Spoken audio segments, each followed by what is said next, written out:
The fires inside the great hall of the twins burned bright, but something colder than winter swept in with the northern banners. Ned Stark stood beside his son, cloaked not just in furs but in silence, the kind that unsettled even the boldest of men. No one thought he'd live. No one thought he'd return. But he had, and he wasn't smiling. His eyes weren't warm. They hadn't been since the day he climbed out of that dungeon, with Varys's whisper in his ear and death left behind in Blackwater. "Bay, Lord Frey will betray us." That was the first thing Ned said when they reached the outskirts of the twins. Robb, proud and tired, looked at his father like a boy who'd been king too long. He gave his word. He's sworn, and I've seen what oaths are worth in the south, Ned interrupted.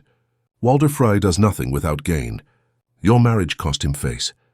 This feast is not to celebrate you, it's to trap you. And just like that, one sentence, one truth, the fate of the North began to shift. Because this time they didn't march in blind. Okay, wait, pause. Can you imagine Robb walking into the Red Wedding knowing it was going to be a betrayal? Because what happens next is insane. Robb wanted to believe his father. Guards knew he missed him. But part of him, that young part that still thought he could fix everything, thought maybe, just maybe, they could still salvage the alliance. That was before Rose Bolton arrived, and Ned's eyes narrowed into slits. Rose didn't know Ned was alive. Almost no one did. It was Robb's greatest secret, the North's final card. Rose blinked. His face didn't change, but his shoulders stiffened. "You're not supposed to be here," Rose said calmly, wine cup in hand. "And yet here I stand," Ned replied. The moment stretched. Tension hung in the air like a sword. In the days leading to the wedding, Ned walked the grounds like a ghost, studying guards, counting men, noting barrels of wine where weapons could be hidden. Sir Brynden Blackfish arrived a day later, informed quietly of Ned's return. Between the two of them, a quiet pact formed. They would not be slaughtered like sheep. Meanwhile, Walder Frey played the gracious host. His daughters fawned. His sons smiled with all the warmth of corpses. Catelyn knew the signs. Her fingers ached. Her eyes darted to every corner of the hall. But this time, instead of helpless dread, she saw her husband standing behind her son, watching everyone. Every move, every blink. "How did you escape?" She asked him that night when the fires were low and no ears lingered. "I didn't escape," Ned said quietly. "I was spared." Catelyn didn't ask more. She didn't need to. Something in her husband had changed. King's Landing had killed something inside him. And what remained wasn't a southern lord. It was the Warden of the North, carved of ice and vengeance. But hold on, because here's where it gets crazy. The night of the wedding, Ned's eyes locked with Rose's across the hall. The music began. The wine flowed. But the northern lords weren't drinking. They were armed beneath their cloaks. The Blackfish disappeared mid-feast. Grey Wind wasn't chained. He was pacing outside the hall, restless. Walder raised his cup, and so did Robb, but Ned didn't move. And then Walder spoke. "Your Grace, my daughters are honored. But I must confess, I had hoped your word would be worth more than foreign affection." And just like that, the mask cracked. "You mean Talisa?" Robb asked. Walder's smile thinned. "You broke a promise, and we're not in the habit of forgiving those." Ned stepped forward. "And I don't take threats lightly." Suddenly, movement. A Frey guard reached for a crossbow. But before his hand touched it, a northern blade pierced his throat. The hall erupted, but not in chaos. In precision, because Ned Stark knew what was coming. And he came prepared to draw blood first. Wait, did you just see that? This isn't the Red Wedding. This is the Red Reckoning. In seconds, steel clashed against steel. Grey Wind burst through the doors, teeth and fury. The northern lords drew swords beneath the tables. Rose Bolton tried to slip away, but Catelyn Stark herself stepped into his path, blade in hand. The pain of her son's near betrayal burning behind her eyes. "You smiled the day you betrayed us," she hissed. "I did what I had to." She didn't let him finish. Her dagger found flesh. Robb's sword met Walder Frey's guard.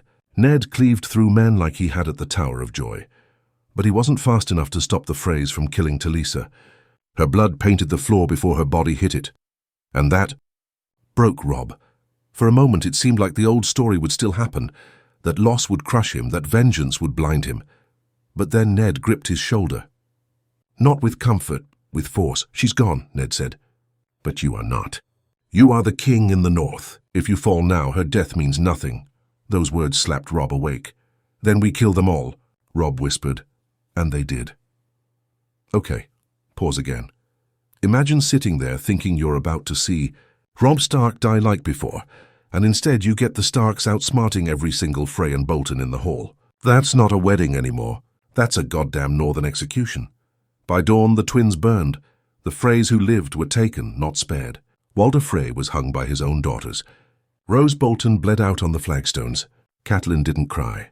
Arya, who had been just a day's ride away, arrived in time to see the smoke rising. And Jon Snow, well, that's a whole different twist, because with the Red Wedding stopped and Ned Stark alive, what happens to the Wall? To the Watch? To Daenerys? To the war that was never supposed to end? But first, do you think Ned did the right thing? Should they have burned the twins? Should Robb have shown mercy? Twins? Should Robb have shown mercy? The raven that reached King's Landing bore more than just words. It carried a warning dressed in blood. The Red Wedding has failed. Walder Frey is dead. The North is rising, and Ned Stark lives. Cersei read it aloud in the small council chamber, her hands shaking, but not from fear. Rage boiled through her like wildfire. This is a lie, she spat. Ned Stark was executed. I saw the damn reports myself. But Tyrion, ever the realist, raised a brow. And yet, the twins are ashes. Rose Bolton's body was dragged through the mud. And House Frey?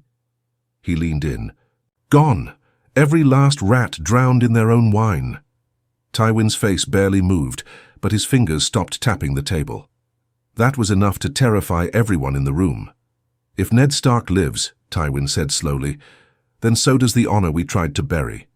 And that is far more dangerous than his sword. Meanwhile, in the north, word spread like wildfire. Only this time the fire didn't burn. It lit the way. Ned Stark was alive. And not just alive, vengeful. Okay, but wait. This next part is insane. Because while the south starts to panic, the north starts to unite. And trust me, that's never a good sign for the lions. At Winterfell, ravens flew faster than wind. Houses that once hesitated, Karstark, Manderley, even the Umbers, now swore oaths anew. Because it wasn't just Robb they followed now. It was Ned, the man who raised them, the man who bled for them, the Warden of the North reborn. But it wasn't all celebration. In a quiet moment after the fires of the twins died down, Robb stood beside his father atop a hill. I should have known, Robb said quietly, should have seen it coming. You did, Ned replied. You just didn't want to believe it. Talisa's death haunted them both. Her body lay buried beside hundreds of their men. War has no mercy, Ned continued. It doesn't matter how good we are, how noble. All that matters is how long we can outlast those who are worse. Robb didn't speak. But in his silence, a king was forged. Not the boy who followed honor blindly, but a man who could make the hard choices. Back in King's Landing, Tywin didn't waste time. He summoned every Lannister banner, demanded support from House Hightower and House Redwyne. We crush the North before it grows too bold, he said. But Jaime, freshly returned, wasn't convinced. The North just survived an ambush. They burned the twins, killed Walder Frey. If they come south, we're not ready, Cersei scoffed. Then let them come. I'll burn them all if I have to. But Tyrion whispered what everyone was thinking. They won't come south, sister. They'll pull the North behind its walls, make it strong again, stronger than ever. And when winter comes... Oh, here's where it gets real. Because while everyone's busy watching the Game of Thrones, no one sees the real threat building in the north. At Castle Black, Jon Snow stood atop the wall, wind biting into his skin. Ghost paced beside him. Sam brought the message. Ned Stark is alive, he said, breathless. He stopped the Red Wedding. Jon didn't believe it at first. But when he saw the Stark sigil flying over the twins in the Raven's seal, his heart nearly stopped. He turned away from the wall toward the south. He's alive, Jon whispered. Father's alive. And for a second all the cold in the world couldn't smother the heat in his chest, but it didn't last. Because behind them, the dead marched. Meanwhile, Arya Stark watched Winterfell from a distance. She'd been gone too long. She didn't know if she belonged anymore. But when she saw the banners, Stark banners, her knees buckled. She didn't ride in with ceremony. She snuck in at night. Slipped through the gates like a shadow. The first face she saw was Maester Luwin's replacement. The second was Sansa. "You're alive," Arya said, and Sansa laughed, really laughed, for the first time in years. "You look like a ghost," Arya smiled. "You look like a lady. Ned found them in the Godswood. 3 daughters scattered by war now returned." He didn't cry. He never did. But his hand trembled when he touched Arya's cheek. "You grew into a blade," he said. "You should see what I did to the last man who said that," Arya smirked. "Okay, hold up. How's this family reunion? It's the calm before the storm.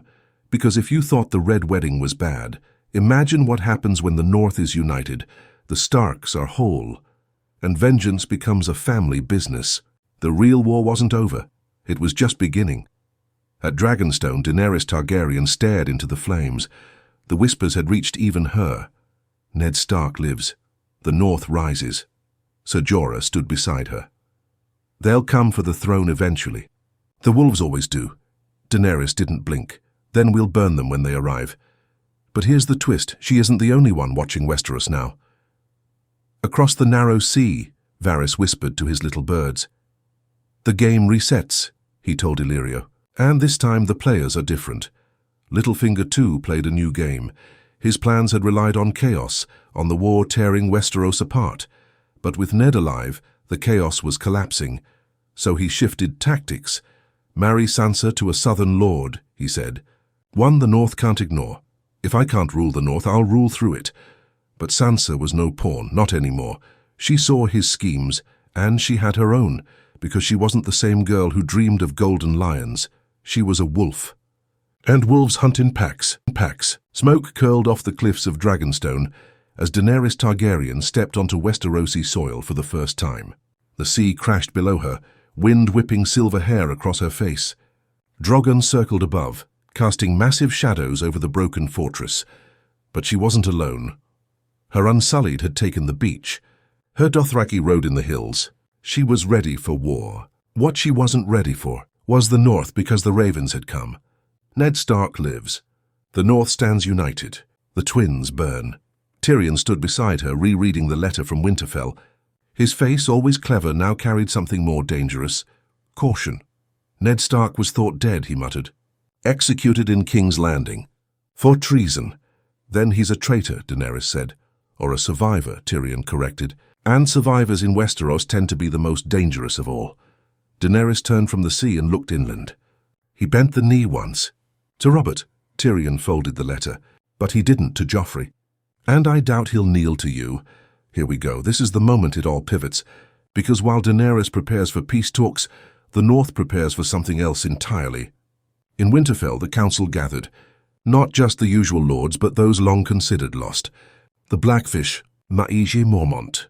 Even Howland Reed answered Ned's call. And at the center of it all stood Ned, calm, calculating, colder than the snows outside. "She has dragons," Robb said, pacing. "And an army bigger than ours. We can't face her on the field." "We won't," Ned said. "We'll meet her as rulers, not rebels." "But you don't mean to bend the knee," Catelyn said. "No," Ned replied. "I mean to remind her the North remembers. And we do not kneel to fire and shadow." Let's pause real quick, because this is what makes Ned terrifying now. He's not the man who lost his head trusting honor. He's the man who survived death and learned what happens when you play the game without ruthlessness. As Daenerys marches north with emissaries, she sends Missandei and Tyrion ahead. The dragons stay behind. For now. They meet at Moat Cailin, once ruins, now rebuilt, held by the Starks. Tyrion dismounts and sees the man who once stood beside Robert Baratheon, the man who held Jon Arryn's hand in death, the man who raised the bastard of Winterfell. "Ned Stark," Tyrion says. "You look good for a dead man." Ned doesn't smile. "I hear the same about you, Lannister." Behind him, Arya watches from the shadows, hand on needle. Sansa sits beside her father, all in northern grey. Robb stands tall. Bran in his chair, silent but watching. The pack is whole. Missandei speaks first. "Queen Daenerys of House Targaryen, first of her name, breaker of chains." "We know her names," Ned cuts in. "What does she want?" "She comes to unite the realm," Tyrion says. "To break the wheel that has crushed us all." "The wheel was forged by dragons," Ned says. "And now a dragon queen wants to end it with fire." Tyrion hesitates. She doesn't want war. She wants allegiance. And if she doesn't get it, Tyrion sighs. Then she'll take it. The room goes still. Ned leans forward. Tell your queen that the North has bled for southern wars. We've buried sons in fields we never knew. We've been betrayed by kings, queens, lions, and dragons. We will not kneel. Sansa nods beside him. We are no longer part of the Seven Kingdoms. This is it. This is where everything starts to break apart. Because while Daenerys thinks she's claiming her birthright, she's actually lighting the fuse on the war that will end the game forever. When Tyrion returns and tells Daenerys that Ned Stark will not kneel, her rage is ice beneath her skin. They defy me, she says. They defend their home, Tyrion replies. Like you did in Meereen. She walks away from him, fists clenched. The Targaryen in her, the fire, the blood, it screams for obedience, but then Jon Snow arrives. Yes, now it's time Jon rides south.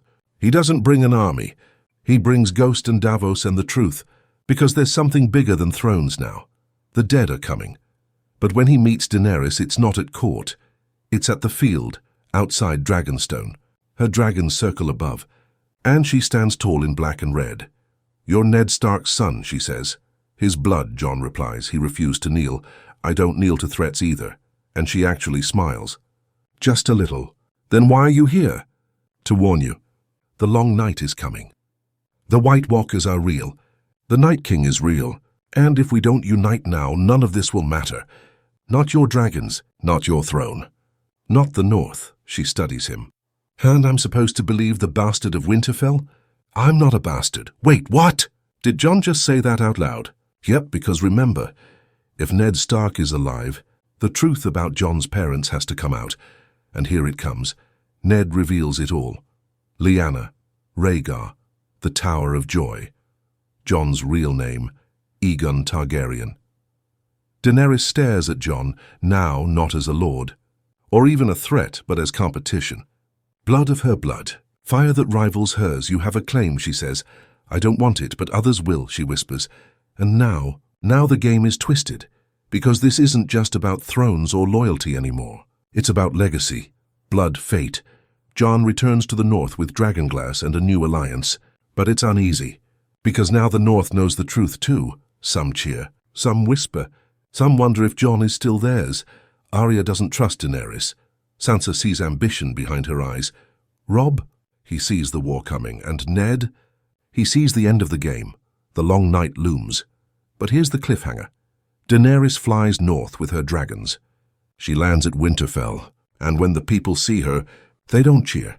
They bow to Ned Stark, not the queen, and she sees it, she feels it, and just like that, the fire begins to crack. Like that, the fire begins to crack. Eastwatch fell in silence, not flame. No horns, no screams, just a cold wind that howled through the night as if the world itself was holding its breath. The Night King had arrived, and this time no one was ready. A raven reached Winterfell just before dawn. Bran felt it before it landed. The vision hit him like a blade. Ice cracking, men screaming, and then a dragon's roar, twisted and wrong. Jon was the first to read the message. His hands shook, but not from fear, from recognition. They've breached the wall, he said. Eastwatch is gone. Sansa covered her mouth. Arya stepped closer. What do you mean gone? Gone, Jon repeated. Destroyed. There's no wall there anymore. Ned's jaw tightened. Then we've run out of time. But here's where things get wild, because while everyone braces for the undead, a second raven arrives, and it changes everything. It's from Tormund, one of her dragons fell. Not Drogon, not Rhaegal. The queen tried to save us, but the Night King touched the wrong one. Yes, that's right, Daenerys fell. Okay, wait, let that sink in. In this version, it's not Viserion that dies. It's Drogon, her fiercest, most loyal dragon, the one she rides, the one she bonded with, the one no one thought could fall, because the Night King didn't throw a spear. He laid a trap, a quiet ancient one, her curse buried deep in the snow, awakened by magic older than Valyria itself. Jon sat down. The words barely made sense. She's alive? He asked. She is, Bran confirmed. But she won't be the same, and oh man, he was right. Daenerys returned to Winterfell 2 days later. Rhaegal landed hard. The soldiers scattered. Her hair was scorched. Her face bruised, her eyes. Hollow Drogon had screamed when he died. The sound echoed in her bones. She hadn't spoken since. Jon tried to meet her at the gates. She walked past him. Tyrion was the only one she would see. "You warned me," she whispered. "But I didn't listen." Tyrion lowered his head. "There's still time." "No," she said. "There isn't. He killed Drogon. That wasn't just fire. That was something else." She looked out over the walls of Winterfell. "The Night King doesn't want to defeat us. He wants to undo us, to erase us." And now something in her snapped. She demanded action. All of it. No more alliances. No more waiting. "We march north," she said. Now. Ned, however, had other plans. "We hold the north," he told the War Council. "We do not meet him in the open. We make our stand here, where the walls are thick and the land is ours." Daenerys stood across from him, cold fury in her voice. "You want to trap my last dragon behind stone?" "I want to keep your last dragon alive," Ned snapped. "Or has your grief made you forget what you just lost?" "You could cut the tension with a Valyrian blade," Jon stepped in. "This isn't the time—" "No," Arya said suddenly. "It is. Because if we fight each other now, the Night King doesn't have to kill us. We'll do it for him." Sansa nodded. "We don't survive this unless we stand together. All of us." But Daenerys didn't speak. She just stared out the window, toward the north, toward the darkness creeping ever closer.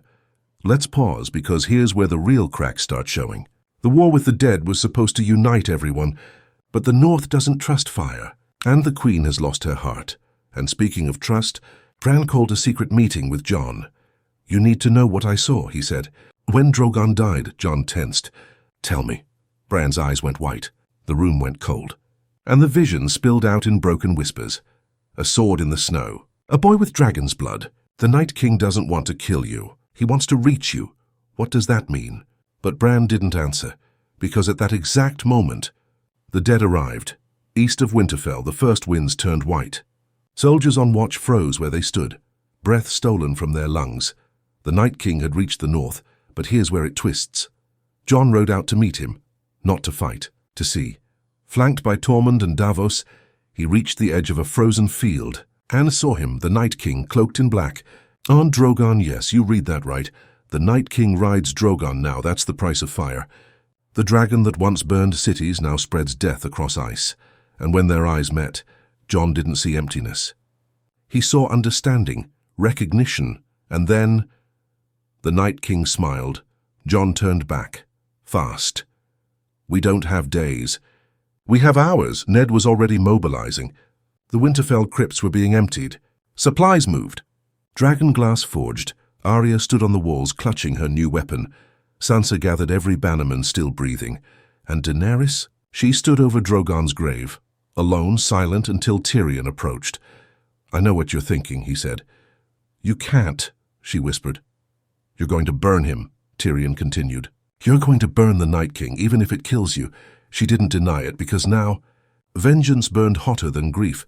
But get ready, because the Battle of Winterfell in this timeline isn't like the one you know. It's not desperate chaos. It's a trap. Ned Stark built. Winterfell to withstand anything, even death, secret tunnels, booby traps, whole sections of wall rigged to collapse, and beneath it all, the crypts are not full of bones anymore. They're full of dragon glass. Jon took every blade, every spear, every shard, and turned the deadliest part of Winterfell into its last stand. But the Night King isn't coming to take the castle. He's coming to take Jon, and when the dead finally march into the dark snowfields, they don't charge, they kneel. Jon watches from the battlements, confused, and Bran, far away in the Godswood, breathes 3 chilling words. "He remembers you. He remembers you." The wind didn't howl that night. It whispered. Across the icy plains before Winterfell, the army of the dead stood still. No war cries, no screeches, just silence. Thousands of corpses blanketed in frost, eyes glowing blue like dying stars, all facing one man on the battlements, Jon Snow. They didn't move, and neither did Jon. He stood rigid, heart pounding, the hairs on his neck stiff as spears. This wasn't a siege. This wasn't war. This was something older, deeper. The Night King sat astride Drogon, his Drogon, watching, waiting. Then he raised a hand, not in command, in invitation.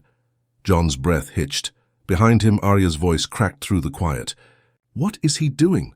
No one answered, because no one knew. Jon stepped back from the wall. He turned to Ned, eyes wild with questions he couldn't shape into words. But Ned knew. And finally, he spoke. "He doesn't want to destroy us." "Not yet, he wants you." "Why?" Jon asked. "Why me?" Bran wheeled into the room, eyes distant, face pale. "Because you were born of ice and fire," Bran whispered. "And he was never meant to exist," Tormund growled. "Make some bloody sense, boy." Bran's hands shook on the rim of his chair. He was made by the children of the forest to stop men. But the magic didn't just create a monster. It created a memory. A living curse. He looked at Jon. "And now he sees you as the undoing of that curse. Okay. This is the part where it goes from epic to mind-shattering. Because Bran wasn't just telling stories. He was showing them. Jon touched Bran's hand and the vision came. Not like before.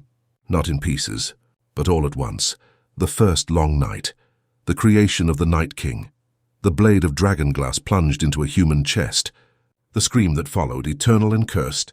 And then 1,000 years of hunger. But what made Jon fall to his knees was what came after. He saw himself. A child in Lyanna's arms. Rhaegar's eyes. Stark blood. Targaryen fire, and then something else. The Night King's face. Before he became... It was Jon. Or someone who looked too much like him. Blood for blood. Flame reborn in frost. The Night King was trying to reverse time, not with magic, but with death. Erase the mistake, unmake the legacy, end the line in Jon. Jon gasped as the vision snapped. He stumbled back, trembling. "He wants to kill me. How, because I'm what he was supposed to be?" "Not kill," Bran said. Everyone turned. Bran's voice was cold as snowmelt. "He wants to take you. Turn you, reclaim what was stolen." Arya stepped forward. "We won't let that happen." Jon couldn't speak. He felt it, deep in his bones, the pull. Like something inside him responded to the Night King's gaze, like ice recognized fire. But they didn't have time to think, because that night the storm broke. The dead moved, and winter fell. Became a war zone. Dragonglass traps ignited in the courtyards. Fire rained from the walls. Arya darted through shadows, taking down whites like death in motion. Gendry fought beside her, hammer breaking skulls like eggs. Sansa stood in the crypts, not hiding but organizing. Every old woman, every child had a weapon. Even Podrick sang no songs now. He killed with quiet purpose, and at the God's Wood. Bran waited. Protected by Theon and a dozen of the Ironborn, he sat beneath the weirwood, eyes rolled back, mind flying like a raven through the storm. Jon met the Night King at the gates. No words, just steel. Valyrian against ancient magic. Rhaegal roared from above. Undead Drogon screamed in answer. The battle of two Targaryens began in fire and ice. Jon struck first, Longclaw slicing through frozen wind, but the Night King moved like shadow. Every step was silence. Every blow prophecy. They fought in the courtyard, surrounded by chaos. Whites fell around them like dying snowflakes. Northern soldiers watched in awe and horror, and then the Night King shattered Longclaw just like that. The blade broke in Jon's hands, and with one swift move, he reached out and touched Jon's chest. Everything stopped. Jon's breath left his lungs. His knees buckled. The dead stopped fighting. The wolves howled, and inside Jon's mind, everything changed, because this wasn't just a battle, it was a transfer. The Night King wasn't here to kill, he was here to pass the curse. Jon collapsed in the snow. His eyes flickered, blue for a heartbeat. Arya screamed. Daenerys landed Rhaegal in the yard, flames already rising from her throat. She saw Jon, saw the Night King over him, saw her dead dragon screeching across the skies. She didn't hesitate. She screamed, "Dracarys!" Fire engulfed them both, and that was the moment Winterfell burned. The flames rose higher than the towers. The weirwood tree caught fire. The dead screamed, not in pain but in rage. The living scattered, and in the center of it all, Jon Snow stood, alive, unburnt, but his eyes weren't the same, not quite. He blinked once, blue faded to grey, and the Night King, gone, vanished, like ice melting under dragonflame. Was he dead? Or was he inside Jon? No one knew, not yet. But Bran's voice rang out from the fire, from the Godswood, from the heart of Winterfell itself. The war isn't over. The long night has just begun. The long night has just begun. The fires of Winterfell burned through the night, but nothing thawed the silence that followed. Smoke curled over broken towers. Ash drifted across the yard like black snow, and in the middle of it all stood Jon Snow, swordless, breathless, untouched by flame, and no longer entirely himself.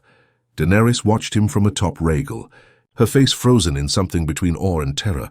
She'd seen people resist fire, her. But not like this. Not with blue eyes bleeding into grey.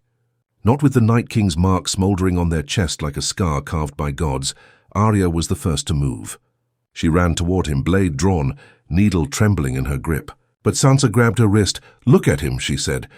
"That's still Jon, is it?" Arya whispered. "Because I've seen whites move like men before. He's breathing now. What happens when he stops?" Tormund stood behind them, face pale under the blood smeared across his beard. "The dead are gone," he said. "Fell like snowflakes. Just dropped when the fire hit. The Night King. He vanished." "Not vanished," Bran said, wheeling toward the scorched yard, eyes darker than usual. "Absorbed." "Wait, hold up. Did Bran just say what we think he said?" "Yeah, he did. The Night King didn't die," Bran continued. "He transferred. Moved his essence, his curse, but into Jon." Jon looked up. His eyes were still grey, but something underneath shimmered. Something not human. "Not entirely. You're saying I'm him now?" Jon asked, voice rough. "No," Bran said. "You're you, but you carry him." "The war isn't over, Jon. It's just changed." Daenerys dismounted. She walked straight toward him, no fear in her step. "Do you feel it?" she asked. "The fire? The cold?" "I feel everything," Jon replied. "The dead. Their hunger, their silence. I can still hear them. Like they're waiting. Okay, let's stop here for a second, because this changes everything. Jon Snow is now the vessel of the Night King. The last White Walker didn't die. He became a part of Jon. And now, Jon carries the weight of the curse, the power, and the temptation. Because what happens when the man who spent his life trying to protect the world becomes the very thing it fears? He didn't ask for this. But fate doesn't care. Days passed. The fires were doused. The crypts were reburied. The dead didn't rise again. But no one slept well. People avoided Jon. They bowed. They obeyed. But their eyes held fear. Only ghosts stayed close, and even he growled sometimes. Ned watched from the ramparts. Watched his son, his nephew, that walk alone, silent, haunted. Catelyn stood beside him. She hadn't said much since the battle. Not about Jon, not about Daenerys, not even about Arya or Sansa or Bran. "You kept the truth from me," she finally said. "I had to. You protected him more than your own children." Ned's voice cracked like old stone. "He is my child. Maybe not by blood, but by everything that matters." Catelyn said nothing, but her silence was colder than the snow. Meanwhile, Daenerys grew restless. The North didn't love her. Never would. They loved Jon even now, even with the curse in his chest. Tyrion tried to advise her. "You need him," he said. "More than he needs you. Don't fight him, align with him." "But what happens when that thing inside him takes over?" she snapped. "What happens when the cold wins?" Tyrion paused. "Then you'll have to decide whether to save him or stop him."